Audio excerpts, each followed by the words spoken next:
Yes, this is the paper 2, English language, and this also covers the optional paper of linguistics at MA 3rd semester.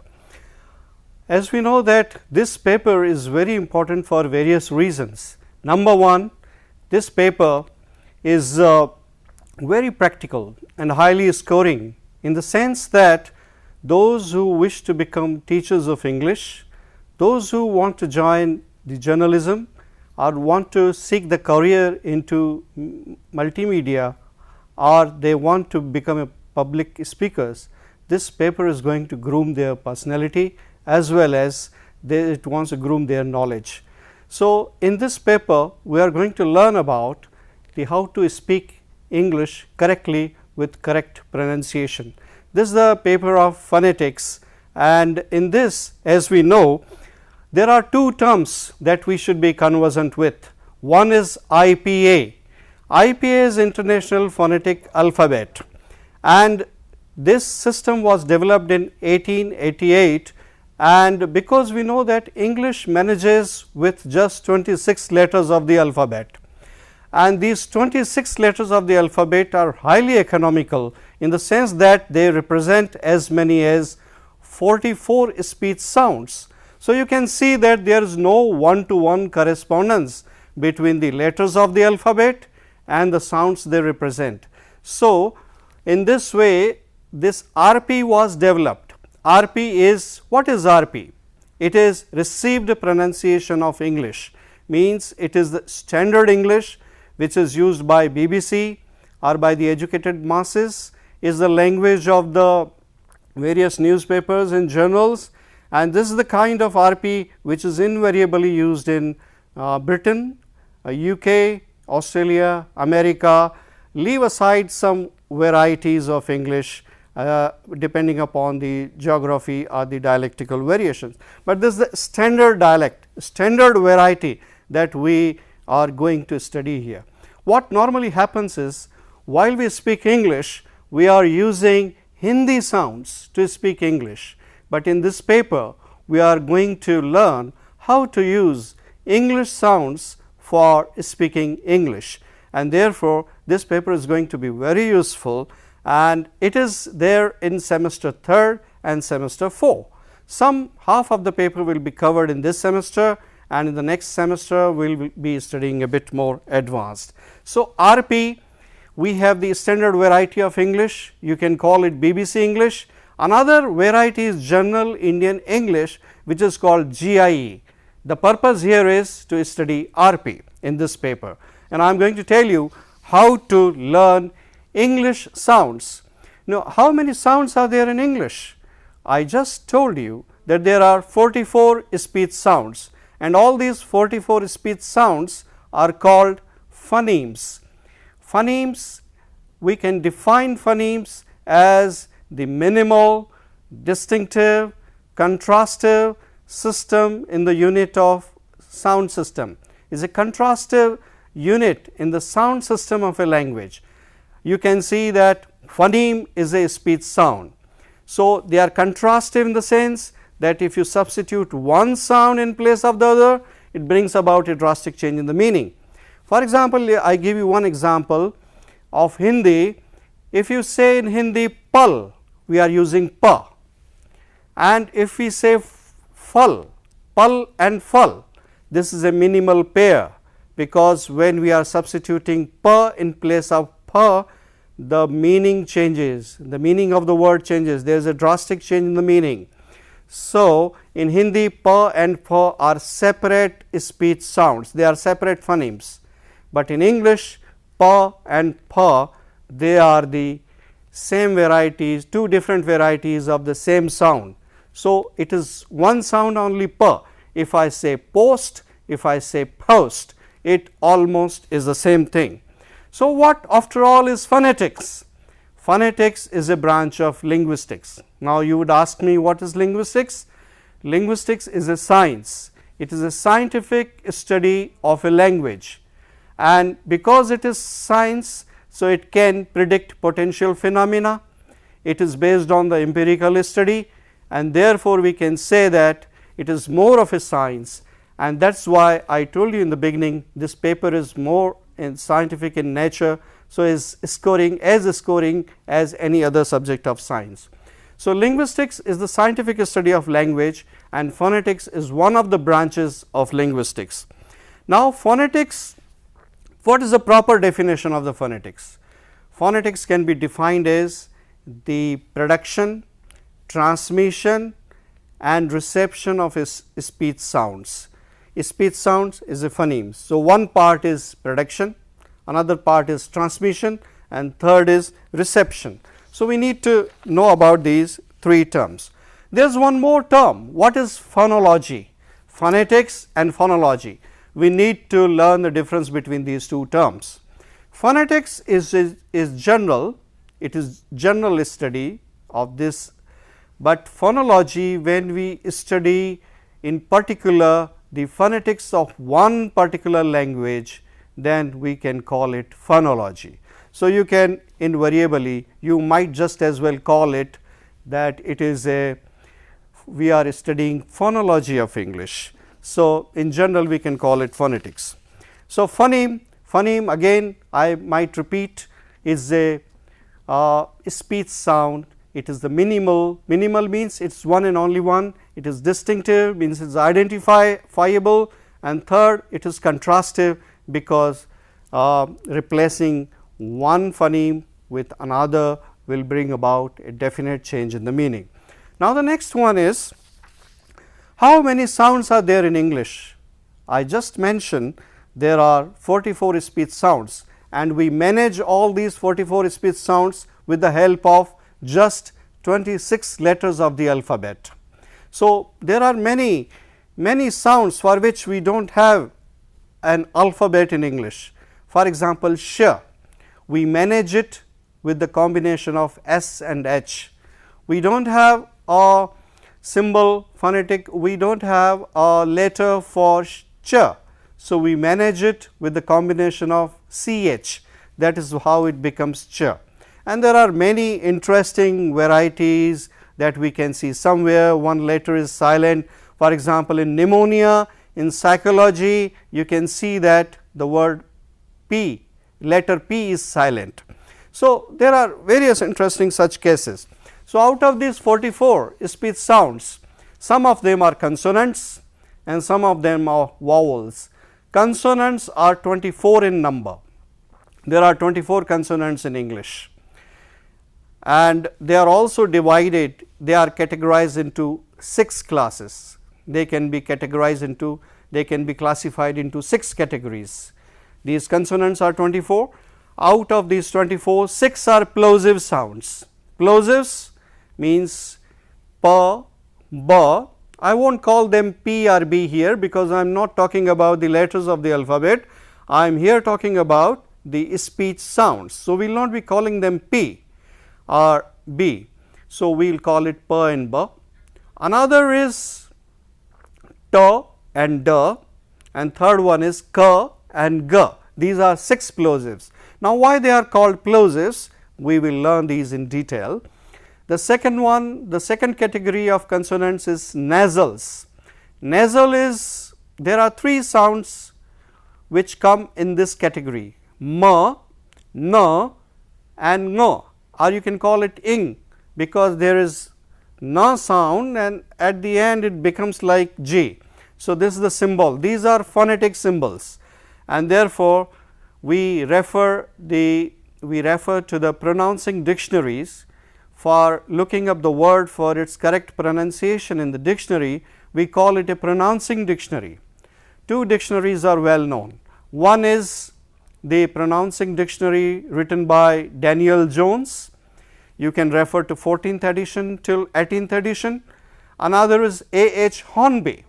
Hornby is also very dependable, and because these are the standard phonetic symbols that we follow, which have been given by either H. Hornby dictionary or by Daniel Jones dictionary.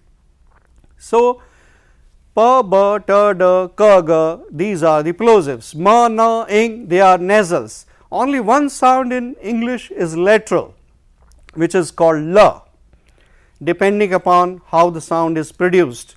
So, I will be very soon telling you how these consonant sounds are produced. Today in this lecture, I will be dwelling more upon the consonants 24, and in the next lecture I will be discussing about the vowel sounds. Then after the lateral there are fricative sounds. There are 10 fricative sounds in English, 10 out of 24, 10 are fricatives, and they cause audible friction. Whenever you might have listened to an English program on TV, you might have heard a hissing sound in the background, because most of the sounds in English, they are fricatives. Consonant sounds are these fricatives. For example, f, w, then you have th and the. How do we manage th and the? We manage th sound with the combination of t and h, but we need to have a phonetic symbol for it. How do we manage the? With the combination of t and h, but we need to have one phonetic symbol for this. So, we have theta for th and delta for the. So, f, v, th, the, and then we have s and z. For example, s and z, and then we have sh and j. I will be telling you all these in detail, and the next one is h sound and r sound. So, these 10 sounds are fricatives and they create audible friction. Usually what happens is, while in the production of consonants, there is an obstruction of air that takes place between the articulators. For example, I tell you this lower lip is the articulator, upper lip is the articulator, and there are many organs of speech in our this articulatory system and how the sounds are produced. So, lower lip is the active articulator which can move in the direction of the upper lip. So, upper lip is the passive articulator. So, lower lip moves in the direction of upper lip p, and you can see that there is an obstruction of air. Unless and until you separate these lips, the air is suddenly released. So, the sound produces plosive sound because there is explosion. So, it is known as airstream mechanism, means how the obstruction of air takes place between the two articulators and how the air is released. Depending upon that, we have a sound produced. So, Hindi pa and Hindi ba, they are different, but English pa and English ba, they are plosives, because you can hear more of a plosive sound. There is an explosion. For example, if I say post, here I am using Hindi pa, but when I say post, because you can see there is a lot of pressure, means the air is suddenly released between the articulars. So, it is post. I want to see a doctor. So, when you say da, so it means you have more of a plosive sound. So, 6 are plosives, 3 are nasals. In nasals, what happens? The air passes on through the nose. There is obstruction of the air between the articulators. For example, ma, lower lip and upper lip, but when they touch, the air passes out through the nose. So, that is a nasal sound. In Hindi, we have nasalized also. In English, RP English, there is no nasalized sound, but in Hindi we have nasalized, like ma, like aankh, because you have ardhakar chandrama, half moon, and bindi over it, which shows that it is a nasalized sound, but this is not the case with English. So, we are trying to distinguish how English sounds are produced and how we can learn the correct pronunciation of a word through the help of learning this RP English. Now, I told you about fricative sounds. In fricatives, you know, there is audible friction. If I say s, you can hear a friction, z, you can hear a friction. Now, what happens? There are 2 more sounds are there which are affricate. Again, in affricate sound there is a friction, obstruction of air takes place and there is a friction. So, these 2 affricate sounds are ch and j. In ch, how do we manage with the letters of the alphabet? By the combination of c and h. In j, we manage it with the help of letter J. So, we have a specific phonetic sound for this. Now, what happens actually is, and the remaining two are semi vowels. One is what we call is a sound, the phonetic symbol is written like W, but it is not a W, it is W. It is a rounded consonant, it has a qualities of a semi vowel, and then it is different from the W which we had in F and W, like you have the example like water, and one is for example VAN van, because here the lower lip touches the upper teeth. So, it is a labiodental. So, I will be telling you about the articulators also. I am telling you about manner of articulation. So, here in the next slide you can see that acoustic phonetics, then you have auditory phonetics, and then you have articulatory phonetics depending upon the production, transmission and reception of the speech sound. So, these are 12 12 which are fricative and affricate, 2 are semi vowels, overall 24 consonants are covered. Now, we define the process of production of these consonant sounds with the help of 3-term label description. 3-term label description means what is airstream mechanism, what is the manner of articulation, what is the place of articulation, and what is the state of glottis. State of glottis means before telling you this what these 3 terms are, let me tell you about some of the articulators. You can see the diagram here, which is the diagram of organs of speech. In this paper you will have a question in the examination carrying 5 marks or maybe 2 marks, mostly 5 marks, and it asks you draw a label diagram of organs of speech. Is the most important question, and you have it here. So, I have given here various diagrams representing these organs of speech, but let me tell you, one is lower lip is the active articulator, upper lip is the passive articulator. So, these are the articulator, these are the organs of speech. Next, we have the tongue. This tongue is divided into many parts. One is the tip of the tongue, it plays a very vital role in the articulation of many sounds. Then you have, this is the front part of the tongue, and then you have the central part of the tongue, and as you go further you have the back part of the tongue. You might have, the doctor might have asked you to open your mouth, or whenever you have seen your own mouth fully open, you see that there is a soft part inside your mouth which is very soft. When you suffer from a sore throat, cough and cold, you might have found that that soft part becomes very red, and the doctor can see that you suffer from infection, and therefore, that is known as a soft palate, and from there ovula is hanging. So, soft palate is also an organ of speech. So, the back part of the tongue is raised towards the soft palate, usually in the production of the utterance of various speech sounds. Now, let us see this lower teeth, they are the active articulators, they help a lot in the production of many speech sounds. You have the upper teeth, they play a vital role. The back part of the upper teeth is teeth ridge, which you can see here, but as you see the roof of the mouth like this, you can see this is a bit hard, this one is bit hard, and afterwards there is a soft palate. Another thing is, this soft palate may be raised or may be lowered.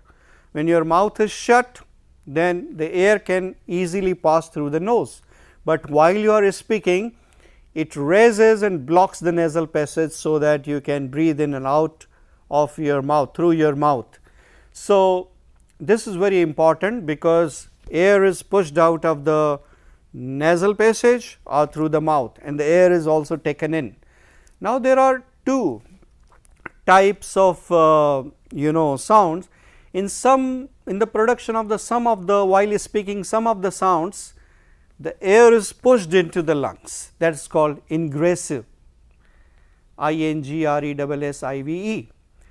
and in some other the language the air is pushed out of the lungs, egressive. So, all the sounds in English, they are egressive, only there are hardly 1 or 2 languages in the world which have some of the sounds which are ingressive. Sindhi is one of that, where the language is pushed into the lungs. Now, in this way we can see that now in this soft palate, whether it is raised or lowered, what we see is we have here a musical box, and there are 2 vocal cords, they are joined at the end. In the diagram you can see, if you are able to see, that these 2 vocal cords are there, they are joined at the end, and the space between these 2 is called glottis.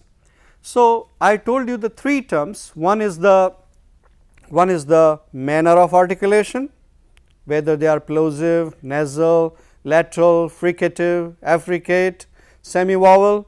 Another is the place of articulation. Now, we have to see that which 2 articulators are involved and where the obstruction of air is taking place. For example, lower lip meets the upper lip, so the obstruction is taking place here. So, it is bilabial. So, lower lip touches the upper lip, it is bilabial, and that is why you have seen the children who are newly born babies, when they are couple of months old, they begin to learn these 2 words, papa, baba, mama, because they are bilabial terms and they are easy to learn. So, the child first of all picks up the bilabial terms, and as they grow up, they learn more and more complicated speech sounds. Now, pa, ba, ma, you see lower lip touches the upper lip, but in ta you can see this tip of the tongue is touching the teeth ridge like this. So, tip of the tongue is touching the teeth ridge. So, this is alveolar, active articulator is tip of the tongue, passive articulator is teeth ridge. Then, so pa, ba is bilabial, so one pair which I have given you, and the second pair here is ta. This is my own simplified chart, because in various books different types of charts are given.